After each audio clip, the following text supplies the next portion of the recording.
She arrived in New York with $35 and decided the whole world was going to bow down to her name. Have you ever felt invisible? Not the kind of invisible that goes unnoticed in a room, but the kind of invisible that screams inside and no one hears. The kind that smiles automatically but is sinking into silence. The kind of invisible that hears, "This is not for you," and almost believes it. That feels like there is something big inside, but the world insists on treating it as if it were small. That is tired of trying to explain what it feels like, because every time it seems like they say, "Stop being so dramatic. Everyone goes through this." But no, not everyone feels this raw shame of existing and not fitting in. This rejection, disguised as advice, this weariness that has no name, just a constant weight. There are people who wake up and feel like they are part of the world. There are others who wake up wondering why they are still here. She was from that second group, before she became an icon, before the stage, before the crowds chanting her name. There was only her and a pain that no one saw.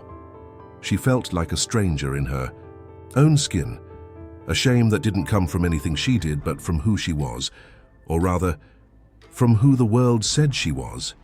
You're not pretty enough. You have no talent. You're just another one trying to show off. And the worst part, she almost believed it. She had no support, she had no structure, she had no map. She only had a silent certainty, hidden among her weaknesses. That can't be all, and it was with this phrase echoing in her head that she bought a one-way ticket. She left the city where no one believed. She left the house where she only existed to obey. She left the version of herself that apologized for existing. He arrived with $35 in his pocket. And a decision. She was no longer going to live small just because the world felt uncomfortable with the size of her dream. This video isn't just about fame, it's about pain. It's about being told you're worthless and deciding anyway that you're going to leave a mark on this world. If you've ever felt that your existence bothers you, if you've ever wanted to disappear to see if anyone would miss you, if you've ever wondered if there's something wrong with you because you can't be normal like everyone else, then this story is yours too. Right here in the comments. I also felt invisible. Watch until the end, because maybe what you need is not more motivation, but someone who proves that you can get out of the mud and become a legend. If this story has touched you so far, let me know by leaving a like, subscribing to the channel, and share it with anyone who needs to remember that they were born for more. She had nowhere to fall dead, literally. She slept wherever she could. On a friend's couch, on someone else's bedroom floor, once even in a nightclub bathroom after missing the last train. The city was huge, noisy, indifferent, and she, small, alone, cold, pretending she could handle it. She sold what she had: clothes, an old watch, a record she loved, not because she wanted to let go, but because she needed to eat. Sometimes just a coffee, divided into 2 sips to make it last longer. Pretending everything was fine took more energy than walking around the entire city. She arrived at the auditions with her heart screaming. I thought, today it will happen. He made do with what he had: a borrowed lipstick, a hand-sewn ripped blouse, but all you had to do was enter the room and feel the gaze. The look that says everything without saying anything. The look of someone who has already decided that you are no good. They scan you, they discard you, and they still ask to sing as if it were just another line. You don't have the profile. Not what we're looking for. There are better people. Phrases that seemed innocent but cut through, because she listened and swallowed. Smile and say thank you. But inside, it was bleeding. The worst part was the repetition. Several times a week. Every month. A cycle of believing and being crushed. She began to doubt herself. She looked in the mirror and asked herself, am I ridiculous for trying? She felt ashamed of dreaming, ashamed of still believing. She even wrote in her notebook, I should give up. There were days when she didn't have money for transportation. She would walk for hours. She would arrive sweaty and disheveled, and when she was stopped at the door, she would hear, weren't you supposed to come today? There was nowhere to go. There was no one to call. No one was waiting for her. Sometimes she thought that if she disappeared, no one would notice. That was the quietest pain. Being irrelevant. In line for an audition, a girl laughed at her hair. Another asked if she had better shoes. She laughed along. She pretended it didn't hurt, but she kept it. She kept it all, every sentence, every sideways glance, every no said with disdain. There was a week when everything failed. Tests, money, energy. She cried on the subway. She didn't have the strength to hide it. She sat in the corner and let it flow. No one looked. No one asked. And there she understood. The world doesn't care about those who try. Only those who win. A man once approached her on the street offering a shortcut. He said he could put her on a show, on a program, if she agreed to be smart. She refused, but the shame of almost considering it stuck in my throat for days. She wrote in her diary, "Maybe I'm exaggerating. Maybe I really don't have talent. Maybe the world is right about me." At night, the noises of the city invaded the window, but what hurt the most was the silence inside, the silence of doubt, the silence of loneliness, the silence of someone who screams inside and no one hears. She knew she could do more, but no one saw, no one heard. No one wanted, only her. And sometimes, not even she knew if it was real or just stubbornness. She didn't get out of bed with a brilliant idea. It wasn't a scream or a burst of courage. It was the opposite. Silence, tiredness. That morning seemed like all the others, but inside, something wasn't the same anymore. Her body still ached from the day before. Her legs were heavy, her stomach was empty. She had an audition that afternoon, but she wasn't going. Not to hear another no, another elegant excuse to say you're not good enough. She sat on the floor, leaning against the wall, staring into space. The sun shone weakly through the crack in the window. The sound of cars passed by outside. And for the first time in a long time, she didn't want to get up, not because she was giving up, but for something else. He picked up his worn-out notebook, the one where he scribbled letters, feelings, and random notes, and he wrote just one sentence. Without thinking much, "No one will give me a chance, so I'm going to make my own." That was it. No thunder, no audience, just the pen scratching the page, trembling slightly in my hand.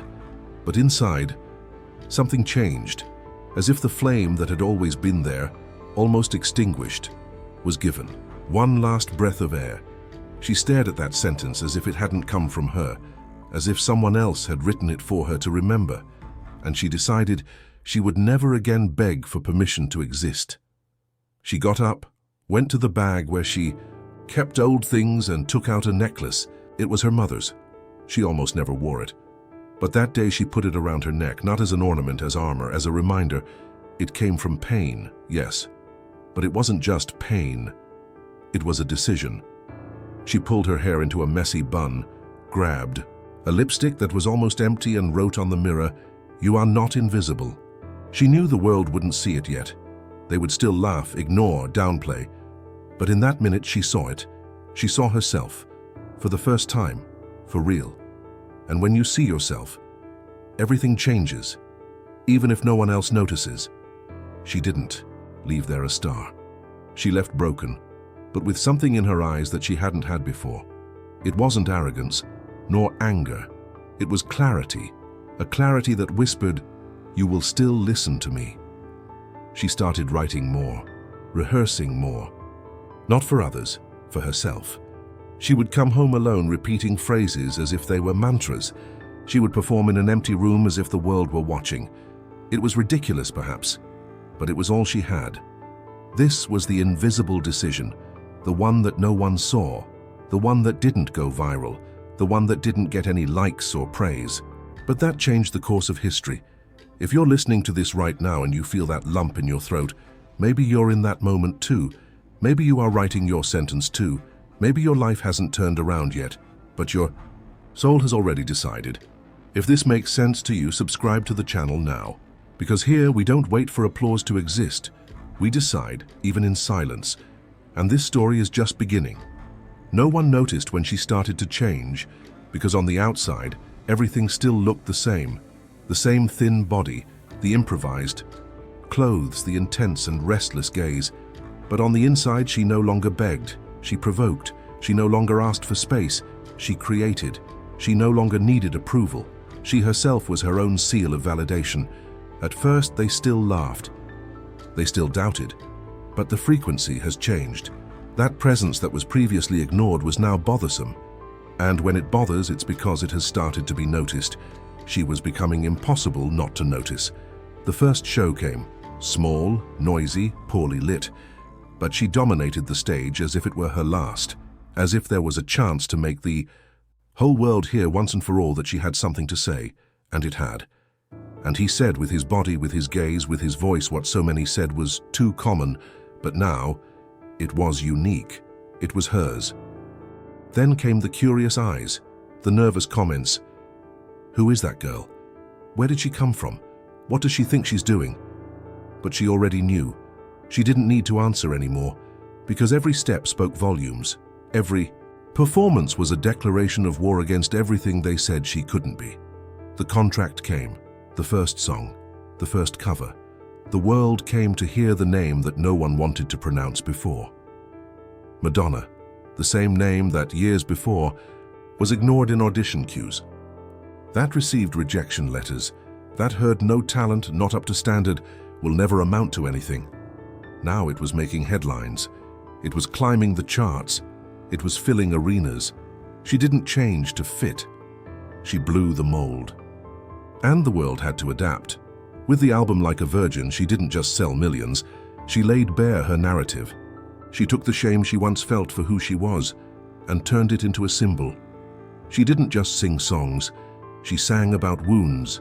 And every beat was a reminder that pain can become art if we don't keep quiet. Vogue, Express Yourself.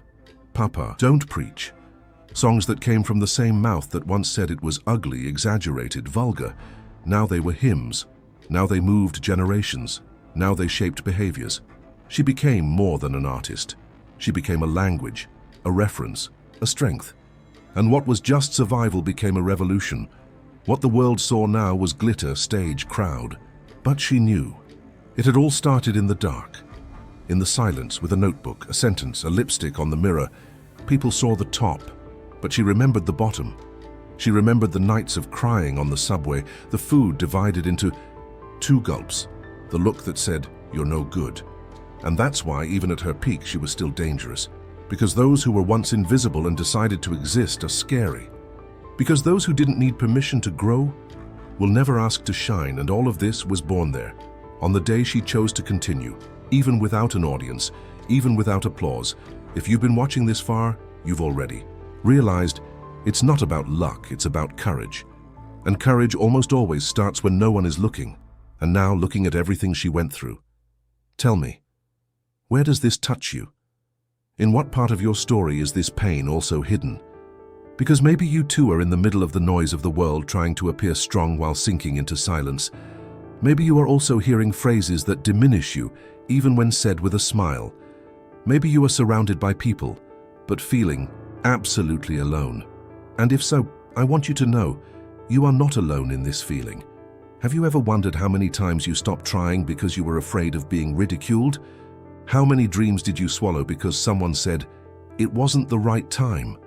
How many parts of you were silenced until you believed you no longer had a voice? Do you remember the first time you doubted what you carry inside? Maybe it was when you were 10, when someone laughed at your drawing, or when you were 17, when they said that what you loved had no future. Maybe it was yesterday, when you tried to explain your idea to someone and only got a blank look, or worse, you're exaggerating. The truth is that everyone who dreams too big will be called an exaggerator, a dreamer, out of touch with reality, because it's easier to laugh at those who try than to admit that most people have already given up. But you haven't given up yet. Maybe you're tired. Maybe you're confused. Maybe you're wondering if it's worth it to keep trying. But the fact that you're here listening to this proves that there's a part of you that still believes, even if it's hurt, even if it's quiet, even if it doesn't have the strength to scream. And that's the part I want to get to now. Because what changed her story wasn't a producer who believed in her. It wasn't a miraculous chance. It was an internal, silent, invisible decision, a choice that no one saw. But that changed everything. And that choice is also there, inside you. Have you ever thought about what your phrase would be? The one you would write on the mirror when no one believes in you anymore. Have you ever thought about what would change if, instead of waiting for a sign, praise, or permission, you decided to continue? For yourself, the turning point in your life may not come with applause. It may not even come with someone saying, "It's going to work out." It may come in the dark at any given moment. When you close your eyes and think, "I don't want to live small anymore," you can keep letting the world decide who you are, or you can decide now who you are going to be. No one is going to hand it to you ready-made, but you can build it, brick by brick, silence by silence. Because those who create in the dark shine with another light. And if this story touched you in any way, if it reminded you of something you had put away, of a part of yourself that you had kept quiet, then comment below. Write what you need to remember. Write what you don't want to let die anymore, because sometimes writing is the first step to being reborn, and this it could be your invisible turning point. If this story activated you inside, comment below, "My turn begins in silence," because sometimes that's all that's missing, writing to exist. And share this video with those who also carry a hidden dream, even if the world has tried to silence it. Each like here is like a silent sign of someone who has decided not to erase themselves. And if this video spoke to your soul, subscribe now, because there's more, much more. Want to be inspired by more real stories of people who were discredited, humiliated, discarded, and still turned the tables? Click on the video that appears here on the screen and continue this journey of transformation. I'll wait for you there, because whoever feels understands, and whoever decides transforms.